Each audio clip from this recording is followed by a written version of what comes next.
This is an update on the missing 2-year-old that is bound to break your heart. Since I last spoke to you about her, her mother has made multiple statements and led the police to her daughter's body. Oaklee's other family members are extremely angry with the handling of this case by police in multiple states as well as Child Protective Services. Oaklee deserved better, and now she deserves justice. You were such a genuine gem. Thank you for clicking on my video. I'm Brooke Makenna, and I am bringing you more information about Oaklee Snow and her disappearance and her believed murder. So if you've yet to watch the original Oaklee Snow video, I will give you a quick rundown, though I do think that it is important to watch that video and get the full case explanation as to how we have gotten to this point that we are today.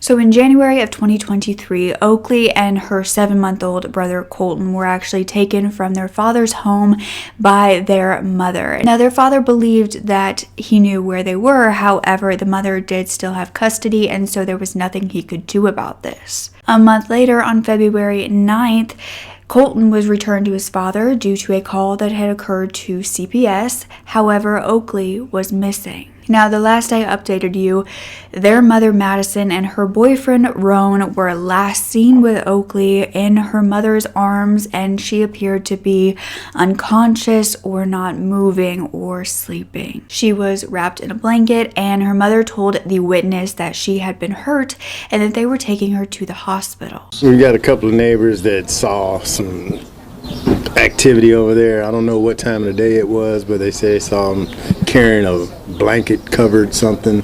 Could have been anything inside the blanket. Now, no hospitals had any sort of record of her being there, and it is believed that she has been found since that video came out. But this is not completely confirmed via autopsy just yet. This is not the update that I hoped to bring you, and this is not the update that Oaklee deserved. So now that we're updated, I am going to dive into the information that has been released since then, including the arrest affidavit. So since then, it has been uncovered that there was actually a person who lived inside this home who is referred to as Tennessee, or CM, in the arrest affidavit, and he was said to be a friend of Madison and Roan's as well as a roommate, but he explained that they were avid drug users, especially of heroin, which would cause them to be non-functioning for very long periods of time. And he said if the kids were with them, they often placed them in front of the TV and ignored them. He said that he rarely saw either of them show the kids any sort of love or affection. This CM went on to say that he had seen bruising on Oaklee and also saw makeup on her face as though someone was trying to conceal the bruise. Now, this Tennessee, or CM, claimed that the day of the disappearance, Roan actually showed up to his mother's place, where CM was as well, and seemed in a rush and somewhat frantic. And later that day, Tennessee heard a call between Roan's mother and Roan's brother, and his mother said, "I don't know what the F Roan has going on, but you need to deal with it."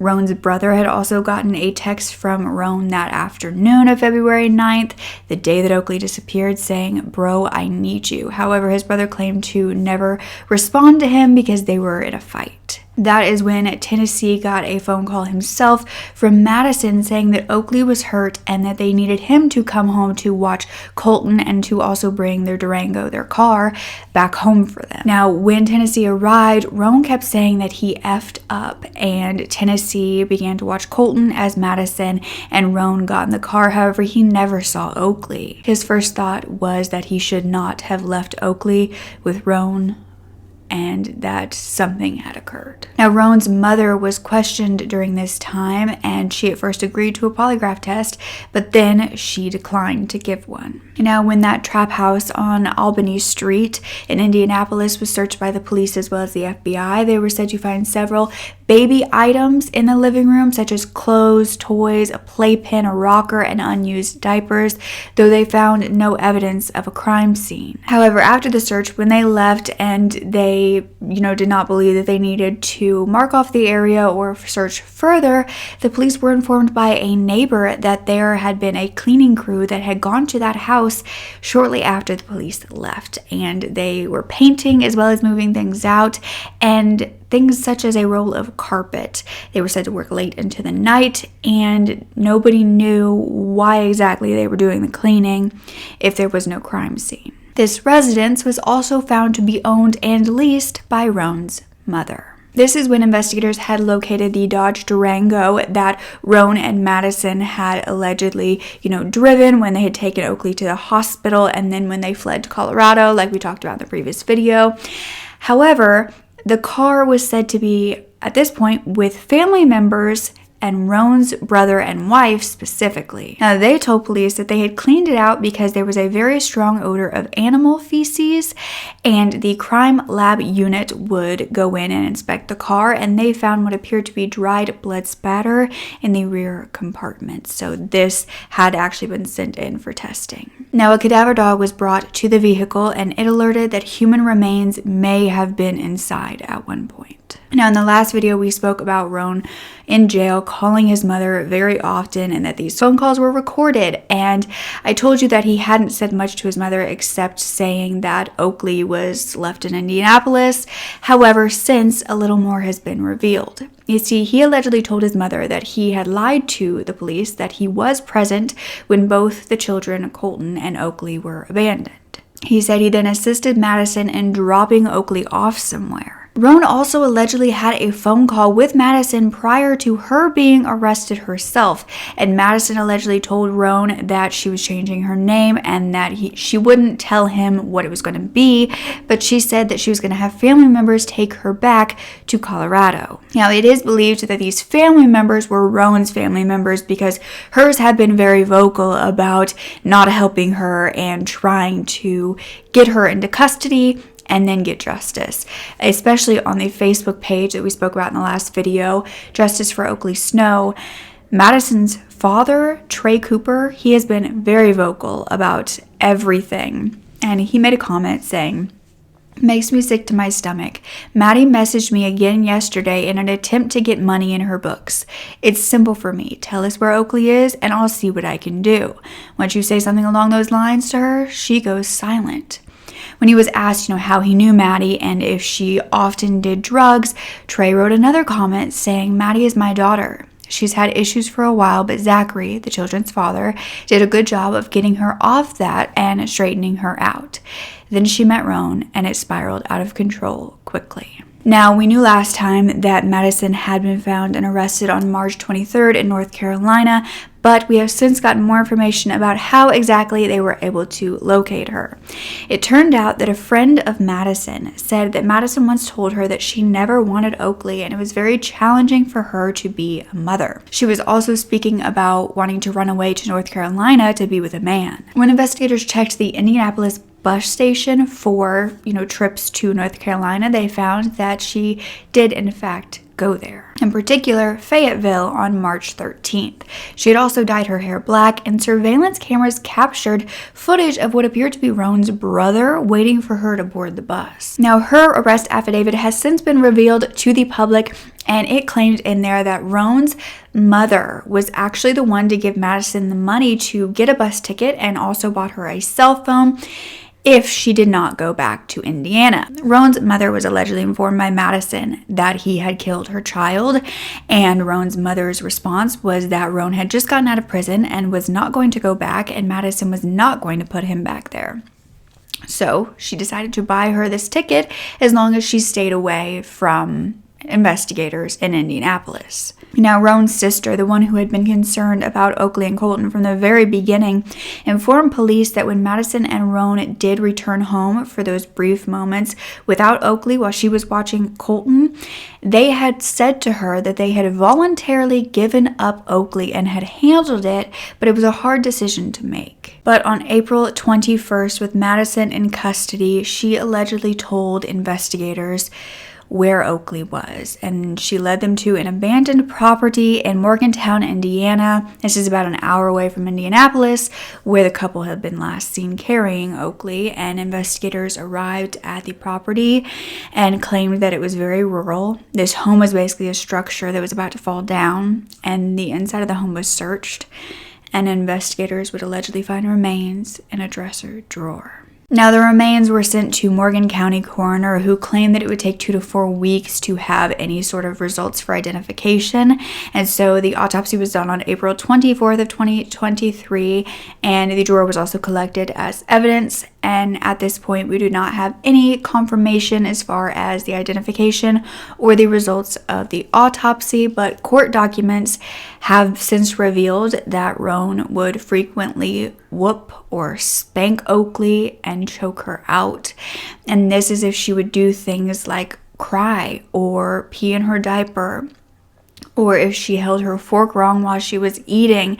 She was often facing severe abuse from Roan, and this was for months leading up to her disappearance. Oaklee was said to stop eating around Roan because she wasn't eating at the pace he wanted her to, and Madison was allegedly trying to explain to Roan that Oaklee was a toddler, but then the abuse would be redirected at her if she said anything.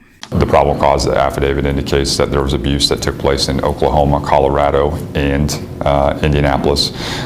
This child suffered for a very significant period of time, and on February 9th, the culmination of that abuse led to Oaklee tragically losing her life. It also turned out that the reported 2-year-old had yet to even turn 2. At the time of her disappearance, she was a month away from having her 2nd birthday. But unfortunately, it is believed that her life was taken before she was able to. Indiana police have allegedly confirmed that it was Oaklee's body that has been found, though like I said, there is no confirmation as far as the autopsy just yet. When Madison had given that statement, she took investigators back to the day of the disappearance. So on February 9th, the day Oaklee was last seen, Roan and Madison were woken up that morning to Oaklee's cries because she was hungry, and this really agitated Roan, and he ended up throwing Oaklee to the floor. Oaklee immediately had a red bump above her right eye, and not long after that, Roan was demanding that she bounce on her bouncy ball, and Madison told investigators this wasn't easy for Oaklee because she was very small, but Roan continued to demand this from her and began to scream at her. Madison said that she was in the kitchen making ramen noodles for Oaklee and lunch for everybody else,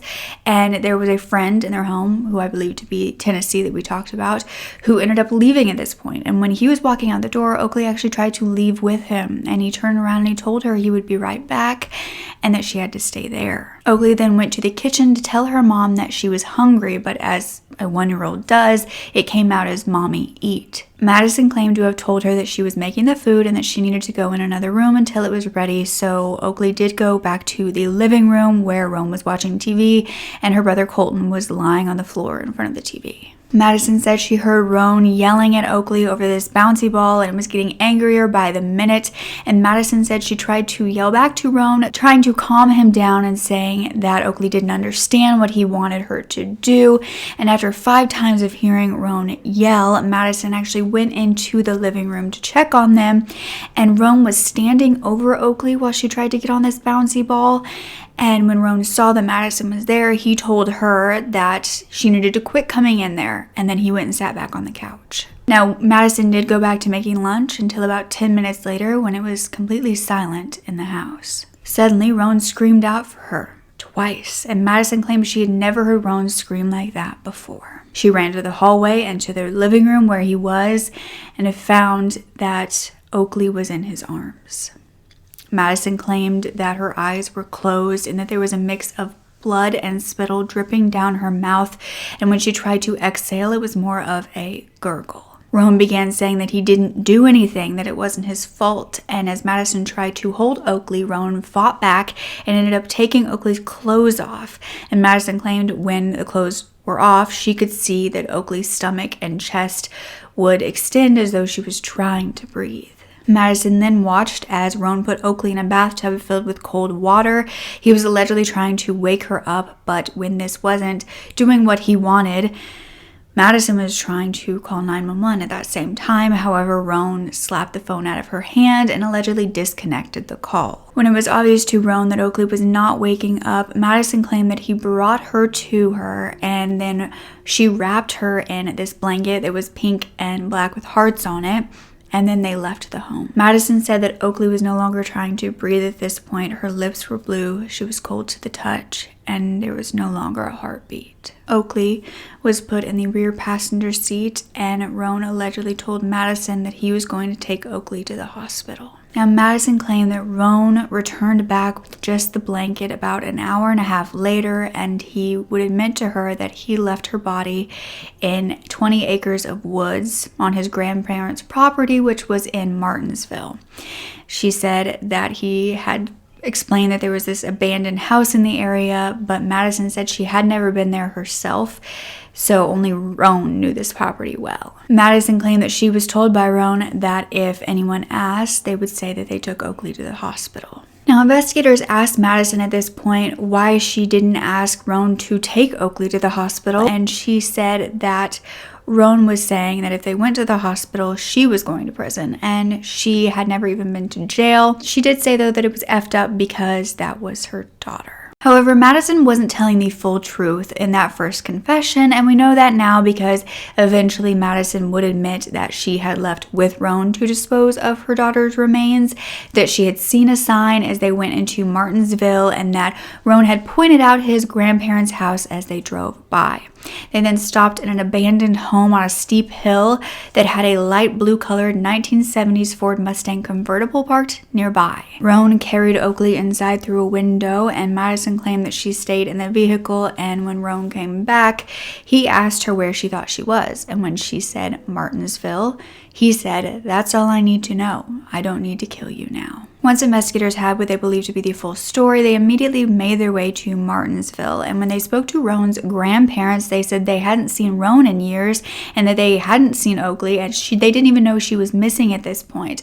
They also allowed investigators to search their property. This took weeks of searching, and meanwhile, Madison was being extradited back to Indianapolis, and at this time, she decided to ride with investigators to try to find the home that Roan had taken her to. And finally, on April 21st, they pulled up to a home on the 5800th block of South Bear Wallow Road in Morgantown, Indiana. And Madison said, "Oh my God, that's it." She began to repeat this over and over while hysterically sobbing, and she said she was 100% certain that this is where Oaklee was. It had been almost 3 months since Oaklee's disappearance, and investigators entered the abandoned home and immediately smelled the decomposing body. They found the remains of a small female child in the bottom drawer of a dresser.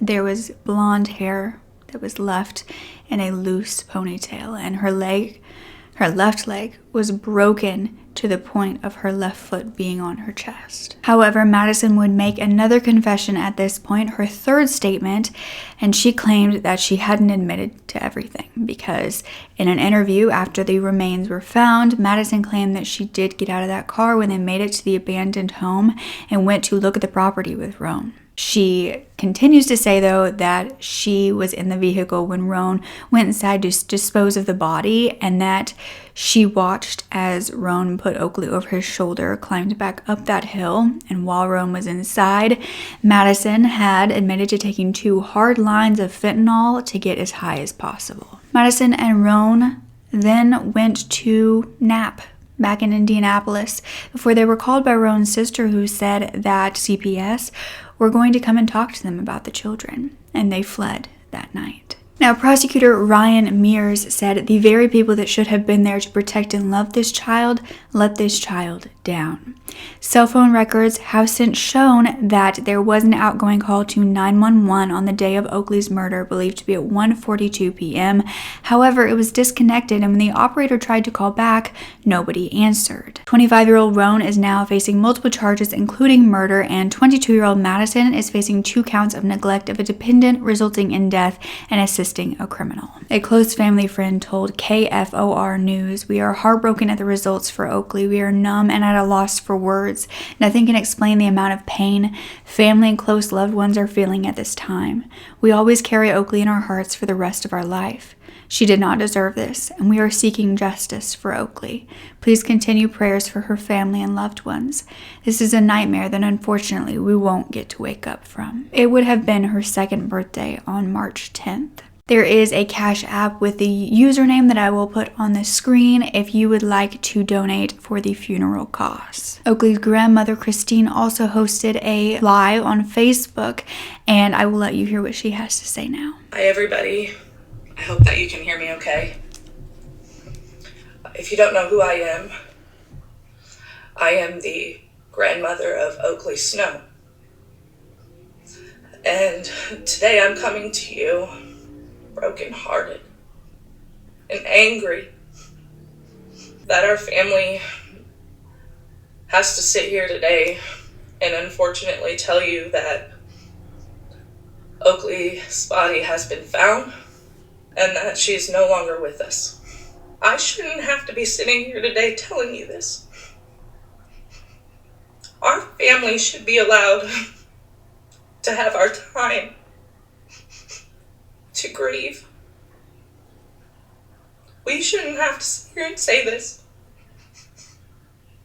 This is IMPD's job. And we're angry that we've been put in this position and there's been nothing done for Oaklee press conference wise, coverage, asking for help from the public. We have worked tirelessly to spread her story, and we've heard nothing from them. And I just want to say thank you to all of you who didn't know Oaklee, but took her into your home and into your heart. Thank you for loving Oaklee just as much as we do. And I'm sorry that you have to hear the news today. IMPD, you have let us down. You have let Oaklee down. We're heartbroken. This isn't our job. You have allowed documents to be released that should have never been released. For people that should have never had them get their hands on them.